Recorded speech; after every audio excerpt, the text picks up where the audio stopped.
22h23 sur France 3 Champagne-Ardenne. Nous sommes bien sûr en direct. Je vous présente mes invités. Laure Manès, tout d'abord. Bonsoir madame. Candidate La France Insoumise battue au premier tour sur la première circonscription de la Marne avec 11% des voix. Thomas Laval, candidat Front National battu ce soir sur la 5e circonscription de la Marne, celle de Vitry-le-François, face à Charles de Courson. Éric Girardin, vous êtes le nouveau député ce soir sur ce plateau. En tout cas, nouveau député de la 3e circonscription de la Marne, celle d'Épernay. Victoire face au frontiste Baptiste Philippot. Il y a 4 députés en marche désormais en Champagne-Ardenne, je le rappelle. Alexandre Tunck, candidat socialiste battu sur la première circonscription de la Marne avec 6% des voix. C'était au premier tour. Vous êtes conseiller municipal d'opposition à Reims. Et enfin, Xavier Albertini. Bonsoir monsieur. Vous n'étiez pas vous-même candidat à ces législatives. 2e adjoint au maire de Reims, chargé de la sécurité et vice-président Les Républicains du conseil régional Grand Est. Éric Girardin, vous êtes désormais le député de la 3e circonscription de la Marne. Votre sentiment ce soir? Déjà, permettez-moi de remercier toutes celles et tous ceux qui m'ont permis d'être élu ce soir, donc député de la 3e circonscription de la Marne, contribuant en cela à apporter à Emmanuel Macron, président de la République, et Édouard Philippe, Premier ministre, une majorité forte, stable, cohérente, qui permettra de mettre en place les réformes. Écoutez, quant à moi, je vais apporter le maximum de moi-même pour tout simplement contribuer aussi à apporter le changement. En quelques mots, quelle est la priorité pour vous ce soir? Rencontrer les élus, rencontrer les habitants? Écoutez, ça a déjà commencé durant la campagne, puisque en fait, on a eu 5 semaines pour faire déjà tout ça. Écoutez, je vais déjà surtout m'organiser et planifier un petit peu toutes ces choses-là, mais il est clair que je serai candidat de proximité, puisque je me suis engagé à ne faire que ça. Et donc, je vais aller à la rencontre des habitants dans la circonscription, qui est fortement étendue, pas facile, et aussi prendre tous les contacts qui sont nécessaires pour m'impliquer pleinement dans la gestion de cette 3e circonscription. Éric Girardin, Marilyn Fournier et Philippe Mercier vous ont suivi cet après-midi. Reportage. Vice-président du Champagne-Châlons-Reims Basket, Éric Girardin sait qu'il faut toujours attendre la fin d'un match pour en connaître le vainqueur. Et quand il vient voter, il est prudent mais confiant et évoque déjà les sujets qui l'intéresseront à l'Assemblée s'il est élu. Tout ce qui concerne la loi travail, puisque j'y suis particulièrement sensible, et je pense que là, il y a un travail en profondeur à mener. C'est calculette à la main qu'Éric Girardin assiste au dépouillement. Dans son village de Villers-Alran, le ton est donné dès les premiers bulletins. Il est en tête. À Épernay, la tendance est confirmée. Les résultats sont tombés très tôt dans cette ville qui pratique le vote électronique. Éric Girardin y rassemble plus de 65% des suffrages, un résultat salué par le maire de la ville. C'est un homme qui vient du monde de l'entreprise, qui a une expérience dans ce domaine-là. Il est actif, il a fait une campagne assez talentueuse dans un temps extrêmement limité. Il bénéficie évidemment de la vague Macron et je pense que nous avons intérêt à travailler ensemble de manière constructive parce qu'il y a beaucoup de défis à relever dans ce territoire. Quand il arrive chez son directeur de campagne, il a compris que la victoire était acquise. À 55 ans, ce dirigeant de société va entrer à l'Assemblée nationale. Il n'avait jusqu'alors jamais fait de politique. À partir du moment où j'ai décidé de rejoindre En Marche, c'est parce que j'étais déterminé et que ça correspondait exactement à ce que je pensais à la fois de la façon de mener la vie publique et en même temps du projet qui était proposé. Donc je suis vraiment très fier aujourd'hui. Un enthousiasme mesuré pourtant compte tenu du niveau élevé de l'abstention. Voilà pour Éric Girardin, candidat victorieux donc sur la 3e de la Marne. Vous avez eu moins de chance vous-même, Thomas Laval, sur la 5e circonscription de la Marne. Vous êtes le candidat Front National. Échec face à Charles de Courson, 28% des voix. Expliquez votre réaction. Oui, nous n'avons pas gagné, il faut le reconnaître, mais je tiens à remercier en tout cas les électeurs, puisque malgré l'abstention, malgré qu'il y ait moins de votants, nous avons progressé, nous avons augmenté notre score, alors qu'en face, tous les partis avaient appelé à voter contre nous.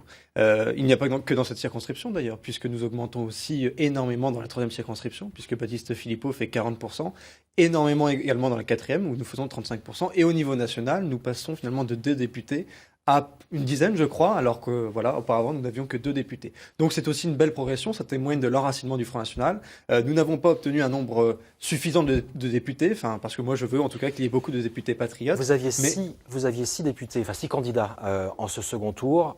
personne d'élu. Je pense aussi à Florian Philippot qui a perdu ce soir en Moselle. Vous êtes très proche de lui. Comment faire pour que le Front National puisse passer cette barre, qu'il ne passe pas aujourd'hui? Il y a un souci que justement Marine Le Pen fasse 11 millions de voix au second tour de l'élection présidentielle et qu'on se retrouve finalement avec une dizaine de députés à l'Assemblée nationale. Puisque finalement, donc on a une victoire du président de la République, puisque son groupe obtient une majorité à l'Assemblée nationale. On a LR qui sera la béquille de toute façon du président de la République. Que par le passé. Et il y a un souci que les patriotes ne soient pas suffisamment représentés dans cette Assemblée, puisque le mode de scrutin nous est très défavorable, et c'est un mode de scrutin antidémocratique. Il est nécessaire qu'on avance sur la proportionnelle pour que tous les partis, tous les courants de pensée dans notre pays soient représentés légitimement. Mais vous avez vous avez aussi beaucoup de mal à rassembler au niveau local. Non, je suis pas d'accord. Même dans ma circonscription, c'est une évidence. Même dans ma circonscription, la candidate DLF a appelé à faire barrage à Charles de Courson. 600 voix. Pardon ? 600 voix, je crois, pour DLF. Oui, mais il ne faut pas mépriser les électeurs du tout, comme ça. Pas du tout, mais ce que je veux dire, c'est que c'est pas 600 électeurs patriotes qui ont envie justement que leur pays retrouve sa souveraineté et son pouvoir. Donc moi, en tout cas, j'ai appelé ces électeurs à se porter sur ma candidature et je continuerai en tout cas de porter leur voix. Laure Manès, on va voir peut-être les images de la projection de la nouvelle Assemblée nationale. D'après ces chiffres, une trentaine de députés pour la France Insoumise, communistes et France Insoumise. Votre réaction et aussi l'occasion de réagir pour les résultats locaux, bien sûr. Donc ce scrutin a été marqué par une forte abstention qui devrait remettre en cause finalement la légitimité même de l'élection. Et c'est là-dessus que nous, on martèle le fait qu'il faut passer à une 6e République qui prendrait justement en compte et l'abstention et le vote blanc, qui est vraiment une reconnaissance de ce vote-là, passer à une proportionnelle intégrale, pour qu'effectivement l'Assemblée finalement soit à l'image de la société. Et que vous avez eu un peu le même problème que le Front National, c'est-à-dire que vous avez eu du mal à rassembler, notamment parce que la gauche était divisée. C'est aussi ça le problème, au-delà du mode de scrutin. On a essayé, nous, de rassembler autour d'un programme. Donc finalement, ce qui nous a posé problème, c'est pas que la gauche ne soit pas rassemblée, un petit peu quand même. Mais c'est surtout en fait de ramener les électeurs des présidentielles aux urnes. On avait réussi à faire venir pas mal d'abstentionnistes et c'est ceux-là qui ne sont pas forcément revenus ensuite. Et donc il y a encore un énorme travail de fond à faire pour justement démontrer finalement l'importance d'une élection. Alexandre Thunk, votre réaction sur les résultats dans la région et dans la Marne en particulier. Je rappelle que vous êtes conseiller municipal socialiste de Reims. Oui, moi je regrette la forte abstention, c'est le fait marquant pour cette élection, au niveau national comme dans la Marne, une abstention record. Et je regrette qu'on n'ait pas de député de gauche dans la Marne, ça aussi c'est une information qui est confirmée ce soir. Je suis aussi très heureux que dans la Marne n'ait pas donné de député Front National. Voilà, ça pour moi c'est une bonne nouvelle.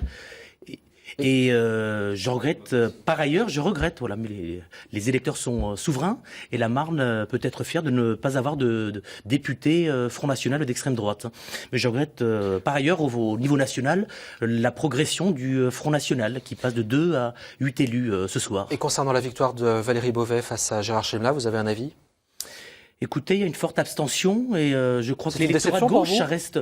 Non, pour moi, c'était pareil. Je l'ai dit publiquement. Pour moi, c'est droite ancienne et droite nouvelle. Voilà, les Républicains et les Républicains en marche, vous voyez la proximité déjà dans le nom. On a aussi derrière des programmes très similaires. Donc pour moi, l'élection de second tour n'avait pas d'intérêt parce que c'est deux candidatures qui portent deux visions, deux projets très similaires. Et je pense qu'il faut regarder les résultats de très près à Reims. Et comme dans tout le reste de la circonscription, je crois que l'électorat de gauche n'a pas voulu arbitrer cette élection qui opposait Gérard Chemla à Madame Beauvais parce qu'il y avait c'était deux faux jumeaux. Voilà, on avait deux jumeaux ici sur le plan programmatique et politique. Et j'en profite pour dire que ce soir, Manuel Valls annonce sa victoire dans l'Essonne. Xavier Albertini, votre regard notamment, en particulier sur les deux circonscriptions de la Marne, la première et la deuxième, car ce sont les circonscriptions rémoises. Écoutez, déjà au niveau national, constatez que la vague annoncée s'est quelque peu brisée et on peut limiter au maximum la casse concernant la droite et le centre. On nous annonçait effectivement une vague énorme, elle est quelque peu jugulée. Au niveau régional Champagne-Ardenne, constatez également que de nombreux députés LR, UDI ont remporté cette victoire et nous sommes là au niveau majoritaire sur l'ancienne région Champagne-Ardenne. Et puis, plus particulièrement pour les deux circonscriptions, constater une joie évidente de voir Valérie Beauvais gagner dans la première circonscription et véritablement une tristesse de voir Catherine Vautrin éliminée, battue au second tour. Catherine Vautrin qui incarnait évidemment 15 ans d'activité profonde pour l'ensemble de cette circonscription, également pour l'ensemble de ses concitoyens, et une victoire qui est confirmée pour Mme Curic et que je salue en tant que républicain, mais une certaine injustice vis-à-vis de Catherine Vautrin. Vous êtes un proche de Catherine Vautrin, elle est introuvable ce soir et c'est son droit d'ailleurs. Dans quel état d'esprit est-elle ? Vous pouvez imaginer que lorsque l'on perd avec une remontée fantastique entre les deux tours, elle avait plus de 2600 voix de retard au premier tour, elle finit à moins de 600 voix de retard, on voit le travail qui a été accompli, on peut imaginer sa déception et je pense que chacun comprendra qu'elle veuille pendant quelques instants à tout le moins rester au calme avec sa famille et ses proches. Moi je crois sincèrement que vous avez connu Catherine Vautrin 100% députée, 100% présidente du Grand Reims. Vous la retrouverez dès demain matin 200% présidente du Grand Reims et elle continuera à œuvrer pour l'ensemble à la fois de sa circonscription et surtout du Grand Reims. Xavier Bertini, j'aimerais que vous m'expliquiez quelque chose. Valérie Beauvais sur ce plateau a expliqué qu'elle n'est pas sûre de voter la confiance au gouvernement en juillet prochain. Sur ses documents de campagne, il y avait marqué soutien du Premier ministre. Comment font les électeurs pour comprendre ? Vous n'êtes pas le porte-parole de Valérie Beauvais. Mais déjà, d'une part, c'est ce que j'allais commencer par vous dire, mais en même temps, je pense qu'il faut laisser le temps aussi de voir le discours de confiance, de voir les premiers sujets. On a compris que sur un certain nombre de points, en particulier sur la loi de travail, par exemple, il y avait une évolution favorable et que nous soutiendrons en tant qu'opposition cette loi. Pour autant... Je me permets d'insister, c'est plus que ça. Il n'y avait pas de candidat En Marche face à elle. Vous l'avez noté. Ah oui, et celui qui s'est revendiqué comme tel, en fait, revendiquait du soutien. Mais en la réalité, était bien autre. Alors que pour Catherine Vautrin, c'est évidemment l'inverse. Elle avait effectivement un candidat ou une candidate véritablement en marche contre elle et on voit la différence. Ce que je constate aussi pour terminer, c'est de constater que c'était une élection importante. Arnaud Robinet a eu le courage de se présenter comme suppléant et de laisser sa place en tant que député. Et vous constaterez que pour la seule élection de mi-mandat concernant la municipalité de Reims, nous sommes en 2017, c'est exactement entre 2014 et 2020, on peut voir peut-être une certaine confirmation des choix qui ont été faits sur cette municipalité. Je ne suis pas sûr que tout le monde partage votre avis sur ce plateau, mais on va en parler sans doute. On va retrouver tout de suite Pascal Landrea, candidat En Marche. C'est pas que d'aujourd'hui. Et à partir bien de noté. là, voilà. Bien noté. Alexandre Letinck, je vous ai vu lever un sourcil au ciel lorsque M. Girardin a parlé d'homme neuf en parlant d'Emmanuel Macron, si j'ai bien vu. Oui, c'est juste, bien observé. Ouais, vous voyez, je suis fort. Oui. On peut pas parler d'homme neuf dans la mesure où M. Macron était dans les cabinets ministériels, présidentiels, conseillers, le plus proche conseiller de François Hollande. Il n'y a quand même pas de nouveau. C'est ce que je conteste. J'entends, mais quoi qu'on pense de Macron, il n'y a pas quand même du nouveau en termes de renouvellement, de parité, d'appel à la société civile, franchement. Non? Oui, un certain renouvellement, si je puis dire, parce que M. Macron aussi était ministre. C'est là où on peut ne pas forcément parler de renouvellement. Il était ministre pendant plus de 2 ans, l'économie. Donc, les élus, bien sûr, les élus République En Marche, beaucoup sont marqués par la nouveauté, mais la nouveauté, c'est pas forcément du jeunisme, c'est aussi de la compétence, des capacités, la passion du territoire de la politique. Je pense que le plus dur est là. C'est pas le renouvellement pour le renouvellement. On a besoin d'élus de proximité, d'expérience et de compétences. Avant pour tout. vous, c'est de la com, si je comprends bien, de la communication. Absolument, il y a beaucoup de com dans la campagne présidentielle de M. Macron et il faut laisser le bénéfice du doute. Moi, j'attends de voir. Voilà, je pense que l'opposition sera constructive, mais il y a beaucoup de communication, c'est vrai, la bonne communication. J'ajouterais que justement, on assiste à un renouvellement des têtes, mais pas des idées. Les idées portées par Macron le sont quand même depuis des années. Ça fait des années qu'on cherche à détricoter le code du travail, que justement, on cherche à casser ce cadre national pour que ce soit un code du travail par entreprise, faire sauter les droits des salariés. Et là, c'est ce qui va se passer justement avec Macron. Et même si finalement LR, qui était dans l'opposition face à M. Hollande dans la mandature précédente, il portait finalement ces mêmes idées. Éric Girardin. Alors, je partage pas du tout parce que je pense qu'il faut partir de beaucoup plus loin pour comprendre ce qui est en train de se passer. La problématique de notre pays aujourd'hui, c'est de retrouver de la compétitivité et qu'il faut effectivement tout faire. Non, mais attendez.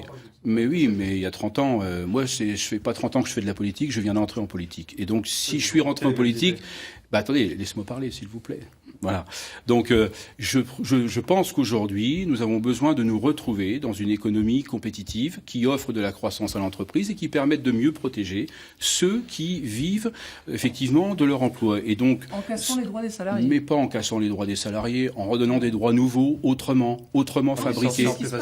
Vu qu'on s'attaque aux droits des salariés, plutôt que par exemple interdire les licenciements boursiers pour des entreprises qui font des millions de bénéfices. Ça fait 30 ans qu'on entend le même discours. Voilà. Et pourtant, c'est une réalité. Une minorité s'accapare les richesses de la majorité. Thomas Laval, 8 députés FN à l'Assemblée nationale, d'après les projections. Quel va être leur pouvoir dans cette Assemblée ? Une tribune, simplement ? Ce qui est déjà bien. Non, ils vont devoir, en tout cas, ils vont s'opposer, oui, à ce qu'on a dit, à ce détricotage du Code du travail que l'équipe Macron prépare, à cette politique, finalement, de toujours plus de soumission à l'Union européenne et de toujours moins de démocratie pour le peuple français. Donc ce sera une opposition. On prévoyait finalement 2 députés patriotes. Il y en aura une dizaine, puisqu'il y a aussi Nicolas Dupont-Aignan. Il y a d'autres députés qui pourront se joindre. Peut-être que nous arriverons à constituer un groupe. Oui, c'est ça, c'est la question. Vous pensez, vous espérez pouvoir vous allier avec une partie de la droite ? Je parlais tout à l'heure de ce plafond de verre. Mais il n'y a pas de question de droite et de gauche. On le voit de toute façon que ce clivage est complètement dépassé. Il n'est pas question de s'allier avec une partie de la droite ou une partie de la gauche. Pour faire un groupe ? Mais l'idée, c'est de rassembler en tout cas des députés patriotes, des députés qui ont envie en tout cas de défendre la souveraineté du peuple français. Vous allez plutôt les trouver à droite, chez Debout la France. Mais pas forcément. Il y a des patriotes de conviction également à gauche. Et nous sommes ouverts au rassemblement de tous pour rassembler les Français, pour retrouver notre pouvoir. Vous pensez faire un groupe avec la France Insoumise ? Mais il ne faut pas raisonner en termes de partis, encore une fois. Mais ça existe, les partis politiques. Nous sommes ouverts ça permet de comprendre la politique, de droite, des idées. De tous les patriotes qui viennent de droite ou de gauche. Après, nous verrons qui viendra de se joindre à nos rangs. Xavier Albertini, quel regard portez-vous justement sur ce succès d'Emmanuel Macron, même s'il est moins fort aujourd'hui qu'annoncé quel enseignement, vous êtes un politique, comme tout le monde d'ailleurs ici sur ce plateau, sauf Olivier Dupeyron. Est-ce qu'il y a changé quelque chose dans la manière de faire de la politique ? Quelle est la leçon ? Alors, tout d'abord, je revendique le fait d'être effectivement un politique, mais également un homme de l'entreprise. Et c'est pour ça aussi que je suis capable, je pense, de faire un certain nombre de choix qui sont liés aux activités économiques. Moi, je crois que, effectivement, dans un premier temps, le fait pour Emmanuel Macron de devenir président de la République et d'espérer une vague au premier tour, voire cette vague quelque peu limitée, eh bien, l'oblige. Parce que, effectivement, ça a été rappelé avec des analyses différentes et des points de vue différents, parfois un peu surannés, me semble-t-il, mais c'est clair que l'abstention qu'il y a eu au deuxième tour ne donne pas, effectivement, la totalité de la dimension qu'on pouvait imaginer auprès du président Macron. Ça veut dire qu'aujourd'hui, il va falloir faire revenir le peuple à la politique, et ça c'est une obligation, c'est ce qui engage particulièrement le président Macron. Il a axé son débat présidentiel sur cette capacité-là. Force est de constater que ce soir, il y a un pourcentage important d'abstention, ce qui prouve que quelque part... 350 j'entends bien, députés à l'Assemblée nationale. Mais il n'en reste pas moins vrai que... encore 4 semaines, personne n'aurait prévu ça. On est bien d'accord, mais même la semaine dernière, c'était presque plus de 400 ou 420. Donc ça veut dire qu'il y a quand même eu une diminution notable. Pour autant, on ne peut pas se satisfaire de ces éléments-là. Moi, je me souviens des élections régionales il y a à peine 1 an et demi. Tout le monde avait dit au niveau politique que ces élections, tout le monde les avait comprises. Et en réalité, on constate qu'au fil du temps, les choses ne sont pas forcément comprises. Le propre d'Emmanuel Macron, c'est d'essayer de faire sauter quelques clivages politiques entre le centre-gauche et le centre-droit. Êtes-vous favorable à cette idée ? Mais sur un certain nombre de sujets, évidemment, je crois qu'aujourd'hui, l'opposition bipolaire traditionnelle que nous avons connue, le monde change. On peut rester effectivement sur les talons en expliquant plein de choses. Mais le monde, il y a de la divergence. C'est ça qui est intéressant. Mais sur un certain nombre de points, sur un certain nombre de la fiscalité par exemple, la fiscalité telle qu'elle est vue entraînera un certain nombre de difficultés, en particulier pour les retraités, avec une baisse de leur pouvoir d'achat. Mais vous militiez pour une hausse de la TVA pour la Oui, mais c'est pas la même chose et la relance n'est pas la même. Je veux dire par là qu'il y a des points sur lesquels il faut faire en sorte. Non, mais en marche propose une hausse de la CSG, vous une hausse de la TVA, mais c'est pas la même chose. C'est pas la même chose. D'accord, ça impacte juste le pouvoir d'achat des plus modestes, des retraités, ce n'est pas pour la même amplitude. Et c'est pas du tout la même chose. Vous ne pouvez pas affirmer exactement la même politique. Taxer toujours plus les Français pour baisser les charges des grands groupes. C'est juste la même politique. On peut effectivement rester sur ces paradigmes-là. Je crois qu'effectivement, on peut rester sur ces postures. Et puis on peut continuer comme ça. Sauf qu'aujourd'hui, le constat, toujours moins de démocratie pour le français. Mais ça, c'est des éléments de langage. La réalité, quelle est-elle aujourd'hui? Si la relance n'est pas plus de soumission européenne? Mais c'est pas une question de soumission. La soumission est une approche psychologique qui démontre bien la peur qu'on a vis-à-vis des autres. Arrêtez d'évoquer une espèce de soumission intellectuelle sur un sujet. Non, mais on ne les délègue pas. Et en même temps, comment pouvons-nous imaginer aujourd'hui dans un monde mondialisé, faire en sorte que la France soit une île entourée d'eau. C'est quelque chose qui n'est pas possible. Et le Royaume-Uni qui est une île entourée d'eau, qu'est-ce qu'il fait ? Mettre l'accent comme ça sur la CSG, on en pense ce qu'on en veut. Certains disent que ça va quand même permettre d'aider les couples modestes. Bon, est-ce que c'est pas faire de la vieille politique finalement comme le disait Thomas Laval, effectivement, 2% de TVA en plus avec Fillon, que vous n'avez pas soutenu en l'occurrence. On a du mal à comprendre, si vous voulez. On pense à une posture politicienne. Non, c'est pas une posture. Je pense que c'est un droit d'alerte. Que fait un député d'opposition? Que fait un membre de l'opposition dans n'importe quelle institution? Il a un droit d'alerte. Il a un droit de réveiller les consciences et de constater. Maintenant, nous sommes dans une démocratie qui a élu ce soir 350 à 360 députés en marche. Il faut se rendre à l'évidence. Si les gens n'étaient pas volontaires pour ces éléments-là, il fallait que l'abstention soit beaucoup plus basse et puis que les gens aillent voter pour les candidats qui sont autour de la table et qui par ailleurs n'ont pas forcément passé le premier tour. Olivier Duperron, j'ai l'impression que beaucoup de députés à droite ou de militants de droite ou d'élus de droite, vous étiez jupéiste, je le précise, sont de moins en moins macro-compatibles et de plus en plus opposants ce soir. Ce soir, ça se rééquilibre un peu, mais comme le résultat s'est rééquilibré entre ce que l'on pouvait attendre à l'issue du premier tour dimanche dernier et puis une victoire de La République En Marche qui est moins large, moins nette, moins spectaculaire. Et donc les Républicains vont constituer un groupe.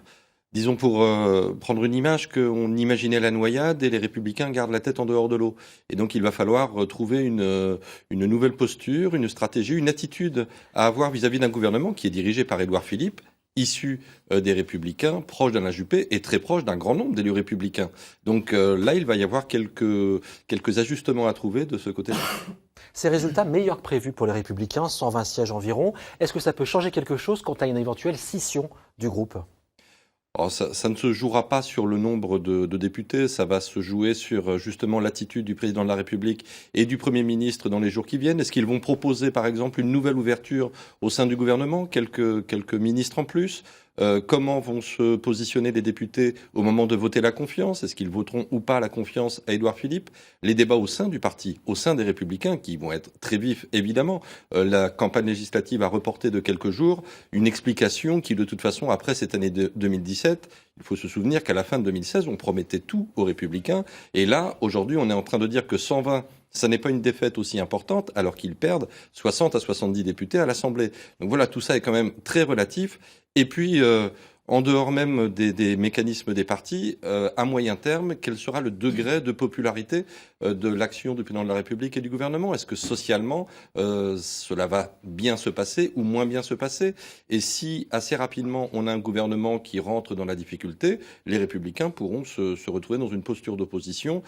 Voilà, qui se recréera presque par réflexe. Laure Manès, et ma question s'adresse aussi à Alexandre Thunk. Jean-Luc Mélenchon, qui a gagné d'ailleurs ce soir, a annoncé que la France Insoumise avait soutenu aujourd'hui des candidats PC, aussi 5 frondeurs socialistes.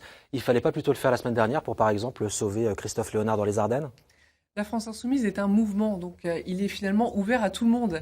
Et cette porte-là, elle a été ouverte dès le premier tour. On a dit notre base, ce qui reste incompressible, c'est notre programme, l'avenir en commun. À partir de là, qu'on soit communiste, socialiste, on est le bienvenu sur ces bases-là. Sur votre programme et seulement votre programme. Alexandre, tu as une réponse? J'ai beaucoup de points de convergence avec ma camarade Laure Manès, mais sur ce point-là, je ne serais pas d'accord quand vous dites voilà, le rassemblement se fait à égalité. Et je regrette la division. La division, c'est le poison. C'est un poison pour toute famille politique. C'est un poison pour la gauche. Et je l'ai regretté au moment de la présidentielle. Nous avions 2 candidatures, qui étaient l'une face à face. Et nous avons été privés de 2e tour. Donc je regrette très fortement qu'on ait renouvelé cette erreur pour la législative. L'unité nous aura amené à avoir plus de députés en France et notamment dans la Marne. Et je pense que l'avenir, c'est une leçon pour l'avenir. Il faut que Jean-Luc Mélenchon, il faut que les responsables socialistes et autres écologistes mettent leur ego de côté. Il faut rassembler la gauche pour être plus fort au Parlement et pour l'avenir de la gauche. Il y a une refondation qui est essentielle. Vous avez désormais moins de poids électoral que la France Insoumise, en particulier à Reims et ailleurs d'ailleurs, 6% pour vous, 12% sur Reims pour vous, Laure Manès. Vous allez être candidate, je crois, enfin en tout cas, vous êtes pressentie pour être candidate au municipal à Reims. Vous allez vous mettre ensemble pour les municipales, expliquez-nous. On a moins de poids à Reims. J'aimerais bien, mais je suis très fier. J'ai je voulais dire au début de mon propos, le groupe parlementaire PS et divers gauche est plus important que prévu. On a annoncé une petite vingtaine de députés socialistes. Je vous parlais on a un groupe là, qui est à 50. Voilà, donc il faut le dire, je pense que c'est aussi une information. Les municipales à Reims, est-ce qu'il va y avoir au moins une tentative d'alliance ? Moi, je la demande, si je peux me permettre, Laure. Je la demande au niveau national. Je suis quelqu'un de cohérent, quelqu'un de stable dans ses positions. Je pense que l'avenir à Reims, dans le département, il faudra une gauche rassemblée unie. Sinon, on sera appelé à faire que de la figuration. Et ce que je ne souhaite pas ni pour la France Insoumise, ni pour le Parti Socialiste, et surtout pas pour notre électorat de gauche. Je vais faire une comparaison justement par rapport aux précédentes législatives, où on a vu que ces stratégies à géométrie variable ont fait que le front de gauche finalement a explosé. Et ce qui constitue donc notre programme et notre ligne cohérente. Et c'est pour ça que j'ai rappelé que c'était vraiment quelque chose d'incompressible, mais à partir de là, ouvert à tout le monde. Donc bien sûr, on serait pour une union de la gauche aux prochaines municipales à Reims, mais sur des valeurs et un programme qu'on aura réussi à construire tous ensemble, et auquel les citoyens auront été associés de près. Thomas Laval, comment vous voyez l'avenir du Front National ? Dans cette circonscription ou sur la Marne ? Sur la Marne. Écoutez, je vous l'ai dit, au second tour, nous avons 3 candidats qui se sont représentés, qui ont pu accéder en tout cas au second tour. C'est une première historique. Ça témoigne de l'enracinement, en tout cas, du Front National, du vote frontiste et des idées patriotes. Donc nous allons continuer finalement ce travail d'ancrage. Nous allons continuer d'aller au contact des habitants, de porter nos idées. Vous n'avez pas le sentiment qu'une certaine forme de dégagisme, de renouvellement que vous preniez à votre manière, même si c'est bien votre manière et pas celle des autres, a été en quelque sorte prise par Emmanuel Macron ? Écoutez, il y a une abstention forte, c'est qu'elle témoigne en tout cas, je pense, du dégoût des électeurs vis-à-vis en tout cas de ce système électoral, puisque en effet, quand on a 11 millions d'électeurs à la présidentielle et qu'on voit finalement que les estimations nous donnent une dizaine de députés, eh bien oui, ça dégoûte des électeurs parce que ce système n'est pas représentatif, ce système est néfaste pour la démocratie, néfaste pour le débat, pour les idées, donc il faut changer absolument ce système électoral et aller vers la proportionnelle. Il faut que tous les courants de pensée puissent être représentés pour qu'il y ait du débat dans ce pays, puisqu'il n'y a plus de démocratie, il n'y a plus de débat, et il est nécessaire en tout cas. Éric Girardin, il n'y a plus de débat dans ce pays ? Il y a un débat, mais il y a un fait majeur, et je le partage, c'est qu'aujourd'hui, je pense que les tendances et toutes les expressions des électeurs ne sont pas équitablement représentées. Et donc ça pose un problème. Parce que, effectivement, après, on traite le phénomène de vague. Donc, moi, je suis assez partisan, maintenant, ça n'engage que moi, qu'il y a une certaine forme de rééquilibrage et que, effectivement, les électeurs soient entendus et donc représentés. C'est la moindre des choses si on est un grand pays démocratique. Et en l'occurrence, le candidat Macron s'était engagé à mettre une dose de proportionnelle. C'est pour ça que j'en parle, parce qu'il est effectivement bien prévu qu'à un moment donné, on adhère à cette notion de proportionnel, ce qui est vraiment la moindre des choses. Qu'est-ce qu'il faut attendre de la proportionnelle, Olivier Duperron ? Est-ce que ça peut régler ce problème d'abstention, comme semblent le croire beaucoup ? Ça pourrait motiver un peu plus certains électeurs qui... là, pourrait être démobilisé par, pas tant le mode de scrutin, mais en tout cas la conviction de ne pas pouvoir être représenté, comme ça a été dit à plusieurs reprises. Maintenant, la proportionnelle, il faut voir si on parle d'une proportionnelle intégrale, d'une dose de proportionnelle. Je pense qu'on parle surtout d'une dose de proportionnelle qui permettrait d'équilibrer davantage les groupes et de pondérer les résultats et d'obtenir une Assemblée nationale qui soit peut-être en photographie plus proche de l'état réel de l'opinion publique. Attention quand même, cette proportionnelle, même par dose, à un moment donné, peut poser une autre difficulté, c'est celle de l'absence de majorité. Mais dans ce cas, ça peut arriver. Il y a un scrutin majoritaire, il y avait une très forte instabilité. Tout dépend de ce que l'on introduit comme dose de proportionnelle. Avec une part majoritaire, à combien de pourcents ? 50, 25, etc. Une autre question, Olivier Duperron. Avons-nous des ministrables ce soir dans la région suite à ce deuxième tour d'élection ? Alors, si on a des ministrables, le paradoxe, c'est qu'ils ne se situent sans doute pas du côté de La République En Marche, même s'il faut... Mais ils sont macro-compatibles. Être humble en termes de pronostics. Il y en a 2 auxquels on pense, qui sont les 2 candidats républicains, alors candidats ou non candidats à leur réélection, mais Benoît Apparu et Arnaud Robinet, qui dans leur circonscription n'avaient pas de candidat investi La République En Marche, dont on sait qu'ils ont été soit à un moment donné... potentiellement entrant au gouvernement pour Arnaud Robinet. Benoît Apparu est proche du Premier ministre. Donc voilà, peut-être que dans une ouverture et dans une recomposition d'un gouvernement Édouard Philippe II, la question pourrait arriver. Mais c'est vraiment du jeu de pronostics et on a appris à nos dépens ces dernières semaines à être très prudent sur ce terrain-là. Et je précise que face à Manuel Valls, dont j'annonçais la victoire tout à l'heure, Farida Amrani, candidate LFI, revendique elle aussi la victoire. Donc c'est à suivre. Un tout petit mot de la région, s'il vous plaît. Vraiment un mot, s'il vous plaît. Vous êtes vice-président. Qu'attendez-vous de Macron? Y a-t-il une crainte, mais en quelques mots? Une crainte du président Macron? Par rapport aux régions? Non, pas particulièrement par rapport aux régions. Je crois que les régions, aujourd'hui, au regard des règles qui sont les leurs et du travail qu'elles accomplissent, continuons à travailler dans l'intérêt de l'ensemble de leurs concitoyens. Maintenant, vous savez aussi comment est fondée et basée notre majorité régionale. Et je pense pouvoir dire ce soir que nous n'aurons aucun problème à continuer à travailler dans ce sens-là. Merci à vous 5, merci à vous Olivier Duperron. On fait un dernier tour du côté des résultats en Champagne-Ardenne avec vous, Laurence Laborie.